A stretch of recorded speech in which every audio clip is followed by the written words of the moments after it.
Olá, agora a gente vai ver a resolução desse problema sobre a língua Wani. Esse é um rio do território tradicional Wani, ele é chamado de Gregory River pelos brancos, mas chamado de Numarinha pelos Wani. Ele fica em Queensland, no norte da Austrália. Quando a gente pensa em línguas dessa região do mundo, a gente pensa logo quem pelo menos tem mais experiência com problemas ou com linguística, pensa logo na família das línguas austronésias, que de fato é uma das 5 ou 6 maiores famílias linguísticas do mundo, tanto em número de falantes quanto em extensão territorial. De fato, se imagina que a família austronésia surgiu o que o proto-austronésio era falado na ilha de Taiwan, e ele se espalhou por regiões tão distantes quanto o Havaí, a Ilha de Páscoa, Nova Zelândia e Madagascar, na outra ponta, incluindo o indonésio, a língua oficial da Indonésia, o malaio e várias outras línguas aqui no meio, algumas línguas na Ilha de Páscoa, desculpa, na língua de Papua, que é uma das ilhas é um dos territórios mais diversificados linguisticamente do mundo, ou seja, tem o maior número de línguas não relacionadas. Mas, curiosamente, a família austronésia não tem nada a ver com a Austrália. A situação linguística da Austrália, então, é diferente, não relacionada com isso.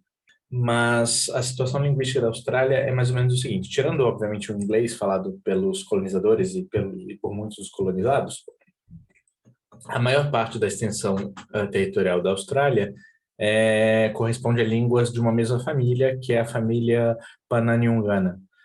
Ah, esse nome das famílias vem da palavra Pama e da palavra Nyunga, que são nomes para homem em dois grupos das línguas dessa família. E no norte da Austrália, que é uma região menos habitada, diferente do sul, onde tem as grandes cidades como Sydney, Canberra, Melbourne, no norte não é bem assim, mas ainda assim no norte tem uma grande diversidade de famílias linguísticas, de povos tradicionais com as suas próprias línguas. Esse território em verde, ele é o território das línguas garauanas, que é uma família pequena de 3 línguas, incluindo o Wani. O Wani, inclusive, era considerado extinto até pouco tempo atrás.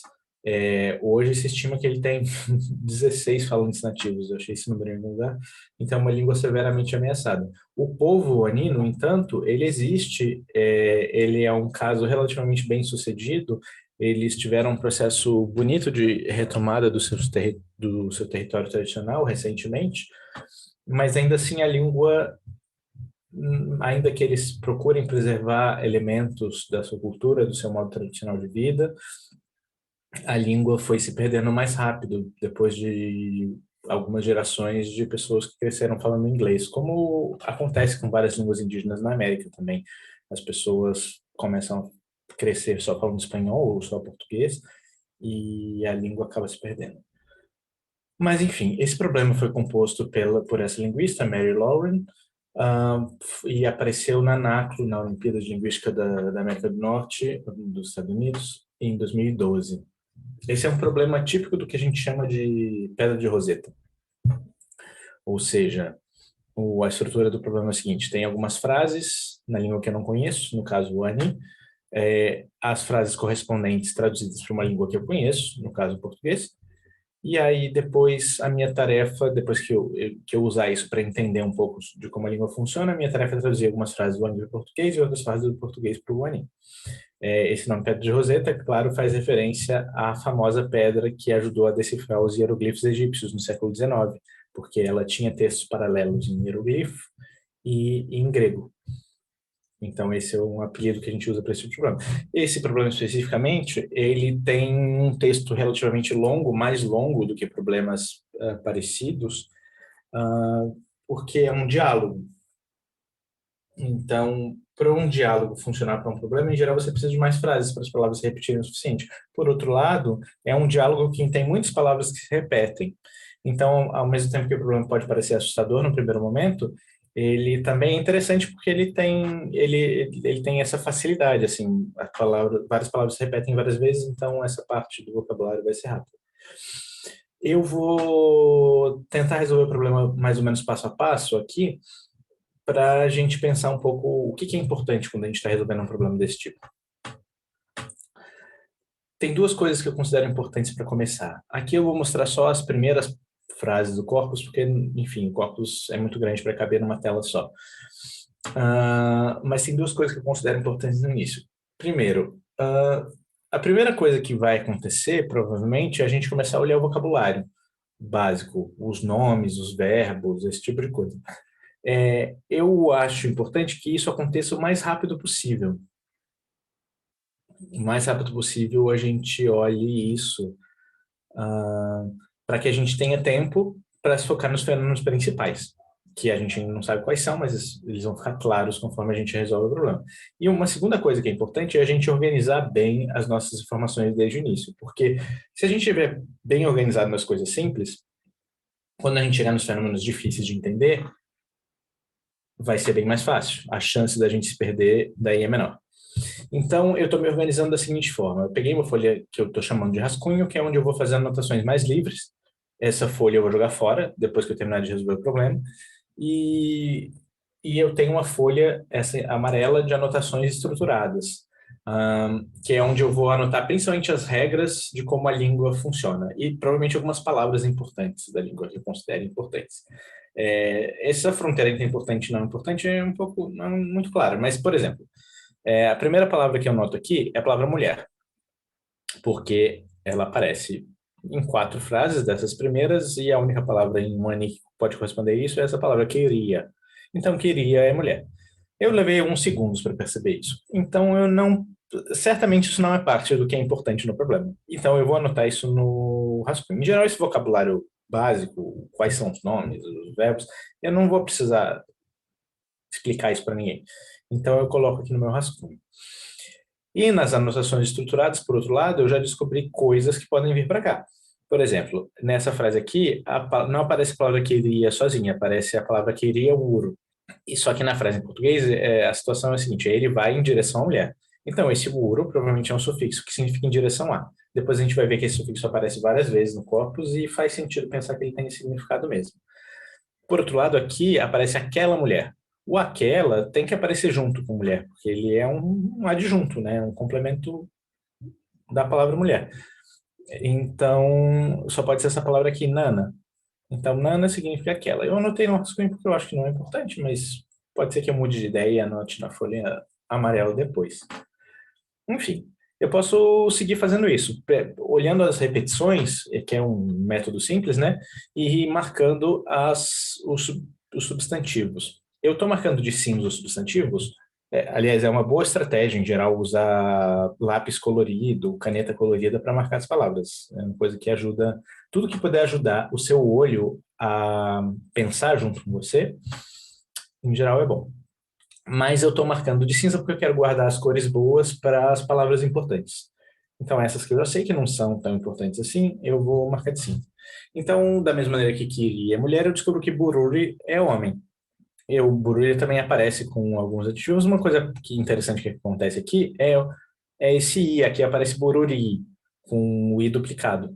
Da mesma maneira, em outro lugar, aparece Kiria, com o A duplicado. Isso aparece algumas vezes no corpus, outras vezes não aparece. Eu não sei o que é isso, mas isso é um detalhe que eu poderia passar despercebido, mas, enfim, provavelmente tem porquê disso.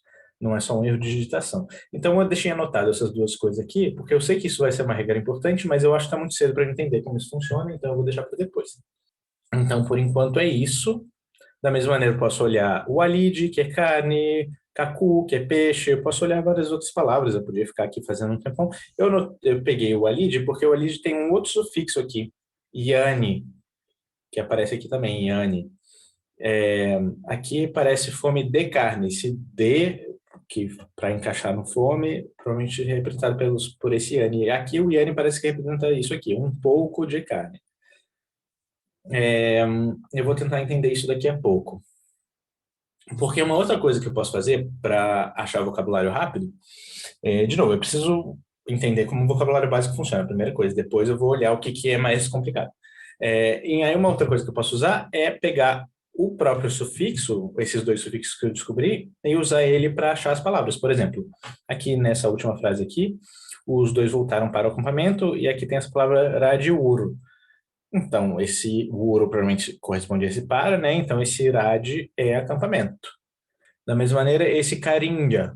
Karinja aparece na primeira frase do corpus. Karinja Nyulu queria Barawuno. Esse Karinja, se a gente olhar a repetição, só pode significar isso, estar de pé.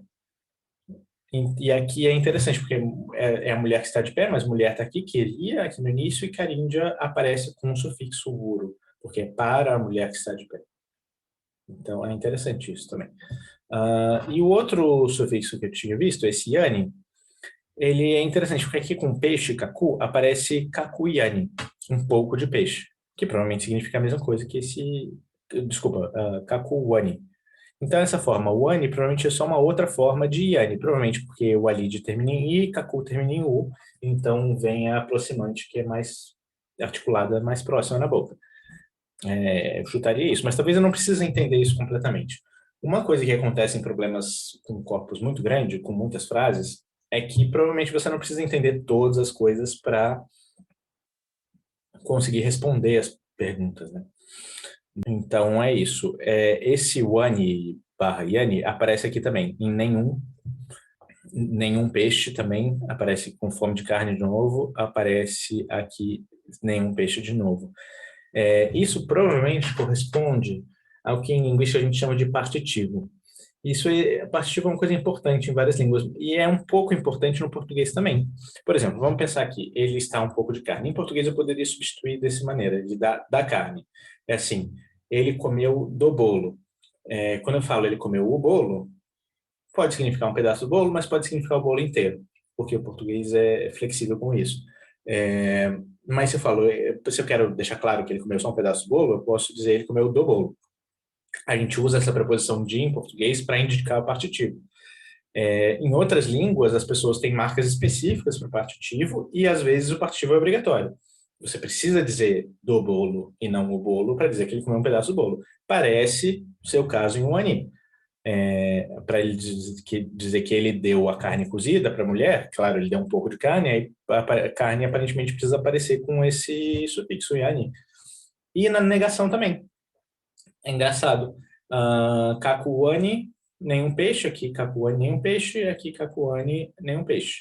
Mas nessas frases negativas, essa frase não tem. Bom, tem o alidiano, mas não é parte disso. Mas todas essas frases que têm negação, elas têm essa palavra budanku, que parece significar isso. Ou seja, a palavra budanku indica que a frase é negativa,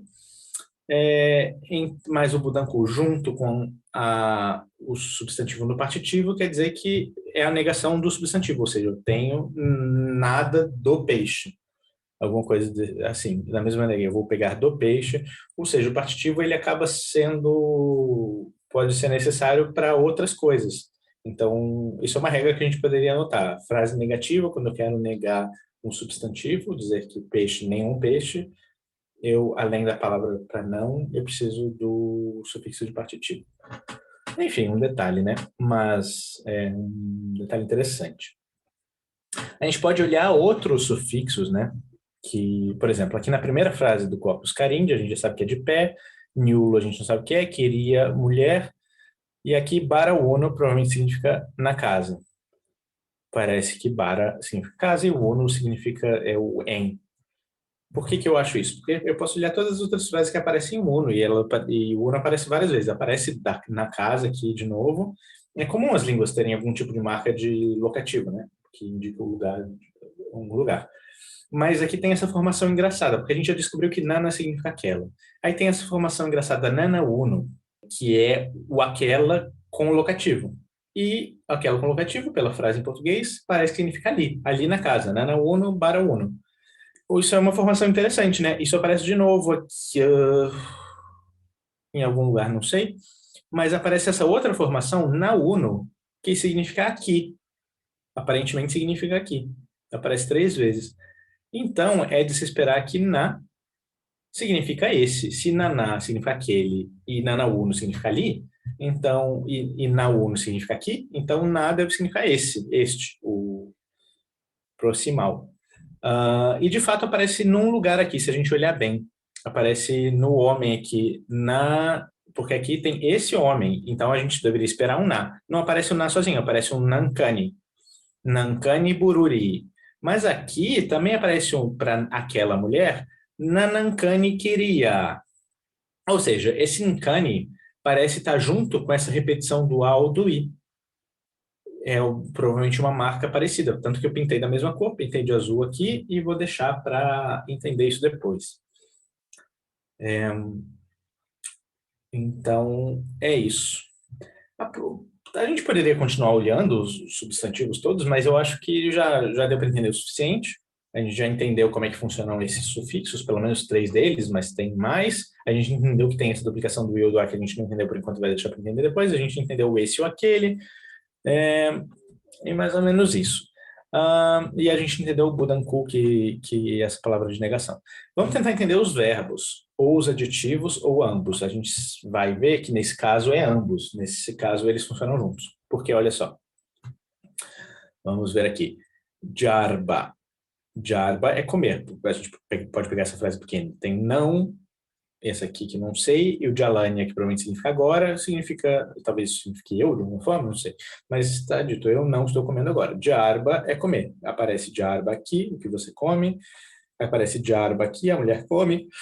Então, jarba é o verbo comer. Aparece no início da frase. Aqui no início da frase aparece uma outra palavra, que é com fome.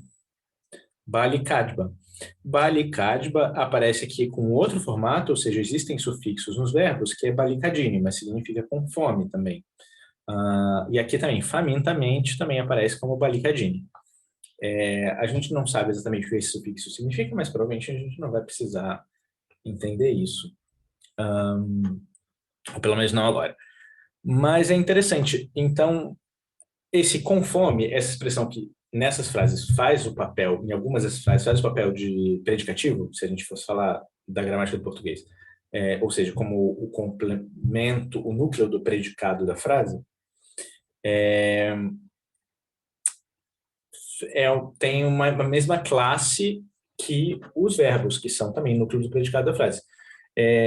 De fato, em várias línguas isso acontece, verbos e adjetivos serem parte da mesma classe de palavras, funcionarem do mesmo jeito. Aí a gente pode dizer, tem os verbos mais descritivos e tem os verbos mais ativos. Os verbos mais descritivos se parecem com o que a gente chama de adjetivos, os verbos mais ativos se parecem com um modelo típico do que a gente chama de verbo. Embora em português a gente também tem verbos descritivos, mas em português a gente tem uma classe diferente para adjetivos que funciona diferente da classe dos verbos. Em outras línguas, não. Em outras línguas, essas duas coisas são a mesma classe. Parece ser o caso aqui em Wani. Então, a gente pode ir separando aqui. Balika, esse radical balika tem a ver com estar com fome, o verbo estar com fome, a gente pode dizer. Aí tem jarba, que é comer, tem cozinhar, enfim, tem outros verbos que a gente pode usar aqui. E aparentemente a ordem das frases é um pouco livre, né? Eu botei como uma interrogação aqui porque eu não sei ainda. Esse é o que eu preciso começar a investigar agora. Na ordem das frases é livre? As coisas podem aparecer em qualquer ordem ou não? Para isso, a gente tem que parar de adiar, olhar para essas palavrinhas aqui que se repetem muito. Por exemplo, niulo, que aparece aqui. Vamos voltar aqui para as frases iniciais do corpus. Niulo aparece em quase todas as frases. Em algumas frases não aparece niulo, mas aparece outra palavra no lugar. Por exemplo, bula. Nessas duas primeiras frases, elas são bem paralelas, né? Então, a mulher está de pé na casa, ou seja, de pé, mulher na casa. Ou seja, o niulo parece ser algum tipo de verbo de ligação, ou de partícula de ligação, algum tipo de partícula auxiliar. Não sei se dá para chamar de verbo, né? Mas, enfim, parece ter essa função. Nessa frase é parecido, né? Bururi, a gente sabe que é homem, então o junku deve ser em pé, até porque, enfim, então em pé, o homem debaixo da árvore. Talvez na seja o sufixo para debaixo de, e kunda seja árvore, não sei, mas kunda, né, debaixo da árvore. Da mesma maneira, esse em pé aparece aqui de novo, então ambos estão no acampamento. Na Uno, estão aqui no acampamento, desculpa, a gente já sabe que na Uno é aqui, Radini a gente já sabe que é no acampamento, então isso, em pé aqui no acampamento. Bula deve significar os dois, deve significar eles, não sei, eles estão. É um auxiliar que flexiona, parece uma flexão do niulo. Aí, da mesma maneira, eu posso olhar as outras frases. Com fome de carne, aquela mulher. Aqui o auxiliar. Esse homem, aqui o na aparece com i, que eu não sei também o que é, mas tudo bem. Se levanta, provavelmente esse é o verbo. E aqui o auxiliar de novo. Então, aparentemente esse auxiliar aparece sempre na segunda posição das frases, E ele aparentemente tem umas formas diferentes. A gente pode olhar algumas outras frases, por exemplo, essa aqui, pequena. Kaku Nishni Naganja. Naganja deve ser pegar, e o kaku, o peixe, a gente já sabe, se pegou o peixe. Mas aí significa, mas para você, né? Então, é a segunda pessoa. Aqui aí ele dizer pro eu, né? Jalania só pode ser agora, aparece aqui duas vezes, Jalania, então Jarba a gente sabe é comer. Eu não como agora. E na U significa que essa frase está na primeira pessoa, e esse é auxiliar. E aqui, Yalu tem para eles. É interessante, né? Porque a gente tinha pensado que Bula era para eles, mas se a gente olhar bem, Bula aparece só duas vezes. Naquela primeira frase, que a gente viu que está traduzido como ambos, e aqui está traduzido como os dois, que é o homem e a mulher, que são os dois personagens da história, nas duas vezes. Ou seja, tem uma chance dessa língua ter a diferença entre dual e plural. Algumas línguas têm, português não tem. Português tem só singular e plural, mas outras línguas têm singular, dual e plural, ou seja, tem uma forma para quando são dois, e outra forma para quando são muitos, e outra forma para quando é um. E tem trial, inclusive, enfim, que é mais raro, mas enfim, dual é uma coisa que existe. Então, provavelmente é assim que funciona. Vamos ver a lista dos auxiliares. Esse Nau significa é a forma na primeira pessoa. Esse Nishni é a forma na segunda pessoa, do singular. O Niulo é a forma na terceira pessoa, ele e ela, que é a forma que mais aparece nas frases. E Bula é a forma do dual, o que tu traduzir aqui como os dois. E Yalu é a forma do plural, que é quando são mais de dois, aparece nesse caso aqui. Eles não estão com fome, eles, os peixes, né, no diálogo, eles não estão com fome de carne agora. É por isso que ele não consegue pegar o peixe. E, olhando esse auxiliar, a gente pode ter uma ideia sobre a ordem da frase. A gente pode marcar essa outra coisa aqui, que esse bari, que aparece em várias frases também, que provavelmente corresponde a essa palavra então. Provavelmente é uma marca conversacional, alguma coisa assim. Aparece aqui, então.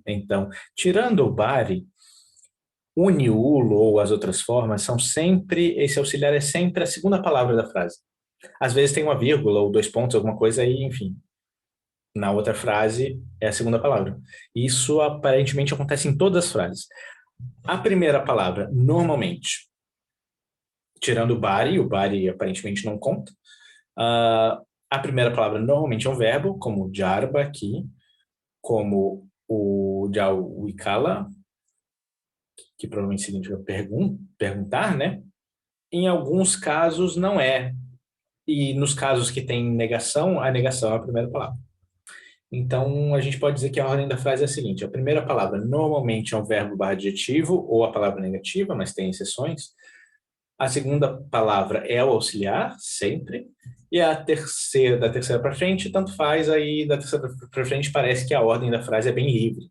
O sujeito, objeto, pode aparecer em qualquer ordem. Qualquer ordem não, enfim, mas enfim. E aí só falta aparentemente com isso a gente entende mais ou menos todas as frases, e aí só falta entender de fato aquele bururi e o queria, que é o que a gente vai olhar agora. Com a estrutura da frase mais clara, a gente consegue fazer isso claramente. Tem umas repetições, enfim, tem jeito de falar, por exemplo, Nijni é repetido, Nijni, Wani, Nijni, Jarba, o que você come. Você está implícito aqui, e o ani a gente tinha visto como um dos sufixos, né? Do que você come, literalmente. Enfim, vamos olhar esse a esse. Eu separei aqui as frases que tem queria sem o a duplicado, bururi sem o i duplicado, e as que tem com duplicação, inclusive com esse engano. Aí o que eu fiz? Eu marquei os verbos barra adjetivos, cinza sublinhado, e marquei mulher e homem de vermelho aqui. No papel poderia marcar de alguma outra coisa, e botei entre colchetes as coisas que não são tão importantes, que podem me distrair. Porque eu quero olhar, porque eu estou desconfiado, a minha hipótese é que isso é um tipo de declinação. Ou seja, se o homem for se o homem for sujeito é uma coisa, se o homem for objeto é outra coisa. Eu acho que pode ter a ver com isso. Então eu quero testar essa hipótese, para isso então eu preciso marcar o que é sujeito, o que é objeto e onde está o verbo. Aí eu reparo que essas que têm o i duplicado, de fato, o sujeito é sempre, de fato, o substantivo é sempre sujeito. Aquela mulher pega a carne, Aquela mulher come aquela carne, a mulher seguiu ele, o homem está cozinhando carne.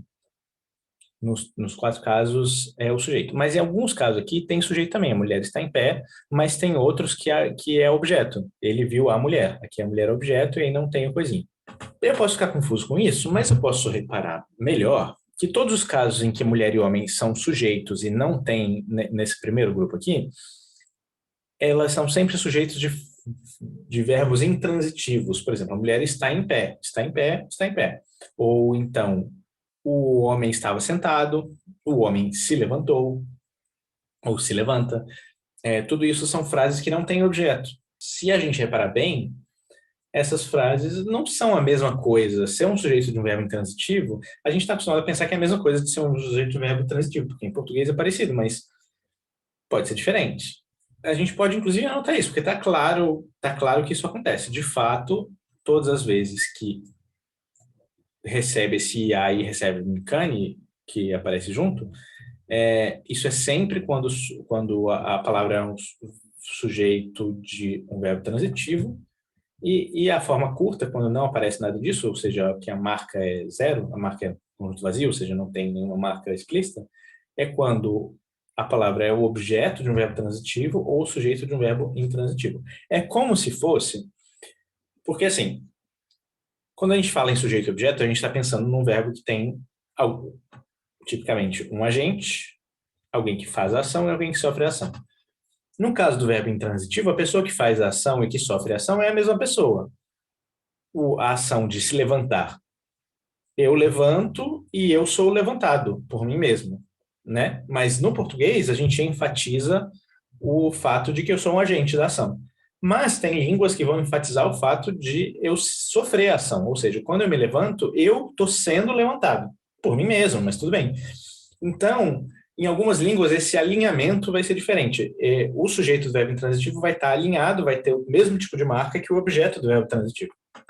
Tem um nome para isso, inclusive. Aí a gente chama esse caso de sujeito do verbo transitivo de ergativo e de objeto do transitivo e sujeito do intransitivo de absolutivo. É uma outra forma de classificar sujeito e objeto para uma língua que representa esse sujeito diferente, que aparentemente é o caso do Ani. Então, essa aqui, em suma, essa duplicação da vogal final é a marca do ergativo e a não duplicação é a marca do absolutivo. Então, de fato, esse é o fenômeno principal do problema. É a coisa mais difícil de entender e a gente, então, entendeu aqui. Então, acabou o problema. Agora só falta traduzir as frases. Vamos ver, são 3 frases do português do Ani para o português e 3 frases do português para o Ani. Vamos começar do Ani para o português, que é mais fácil. A gente pode pintar as palavras usando o mesmo código que a gente estava usando. A tradução da primeira palavra, então, de pé, eu no acampamento, eu estou de pé no acampamento. A segunda frase é perguntar, então, ambos, né, os dois, esse homem, ou seja, ambos perguntaram esse homem. E a terceira frase, que é uma negativa, é aqui primeira pessoa e aqui estar com fome e o agora. Não estou com fome agora. Do Ani, a gente pode fazer a mesma coisa, a gente pode pintar as frases em português para traduzir para o Ani e já botando algumas marcas, por exemplo, a gente sabe que esse E eu posso botar entre parênteses porque ele não vai ser representado, a gente sabe que isso é o caso do ambos, né? A gente vai usar o bula, então, estar sentado aqui, e homem e mulher vão estar no caso absolutivo, ou seja, sem a duplicação da vogal no final. Então, a gente escreveria essa frase mais ou menos assim. Jungo bula na uno, bururi queria. Aqui a gente vai ter o ergativo. Aquela mulher come peixe, isso é o sujeito do verbo transitivo, né? Então aqui vai ter a duplicação. Então, em vez de ser nana queria, vai ser nanangani queria. E comer jarba, eu botei o verbo no início, porque é o que, como é a maioria das frases, o niulo, que é da terceira pessoa, então jarba niulo, nanankani queria kaku. E o kaku, que é o objeto, o kaku está no caso absolutivo, ou seja, não tem duplicação de nada, é só kaku sozinho. E aqui, mesma coisa, esse homem está no negativo, cozinha aquela carne de pé que está no absolutivo, debaixo de uma árvore. Então, cozinhar esse verbo, dabaraba niulo, terceira pessoa, nankani bururi, ergativo, Nana Walid absolutivo, Carindiana com Dana, de pé debaixo do mar. Então é isso, terminamos o problema. Aqui uma foto de três queria, de três mulheres Wani. Obrigado por ver essa resolução e até a próxima.